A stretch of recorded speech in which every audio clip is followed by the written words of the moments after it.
Heydərov İsmail Adiloğlu, İsmail rayon Kütmaş kəndində biçim biçirik. Sampo 2065 kombayn işlədirəm. Belə yanacaq zərfiyyəti çox yaxşıdır, yəni itkisi azdır. Belə dağa çıxmağı, belə podyumlara, məsəl üçün müştərilər gəlir ki, podyumda başqa kombaynlar bunlar kimi qalxa bilmir. Yəni bunların podyumda işləməyi yəni çox gözəldir. Gəncə Avtomobil Zavodunun əməkdaşları səyyar şəkildə gəlirlər, yağın dəyişirlər, bəzi nasazlıqları aradan qaldırırlar. Belə razıyıq, yəni narazılığımız yoxdur. Artıq bu Sampo kombaynları Azərbaycanda istehsal olunur. Çox sevindirici haldır ki, ölkəmizdə istehsal olunur. Yəni qıraqdan, kənardan gəlmir də, yəni öz ölkəmizdə istifadə olunur. Lazım olan ehtiyat hissələri yəni tez şəkildə tapa bilirik.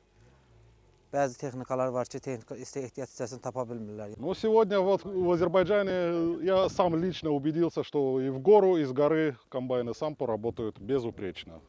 По сравнению с другими, даже с тем же самым классом или с тем же самым доминатором. Спасибо Ганжинскому заводу, что работники получили от нас обучение и продолжают и обслуживать, и ремонтировать технику уже без нашей помощи. Mən Salmanov Bəhruz, Gəncə Avtomobil Zavodunun nümayəndələri ilə birlikdə İsmail rayonunun Kütmaşı kəndində səyyar servis xidməti göstəririk. Sevindirici o haldır ki, Sampo kombaynları Azərbaycanda Gəncə Avtomobil Zavodunda istehsal olunur.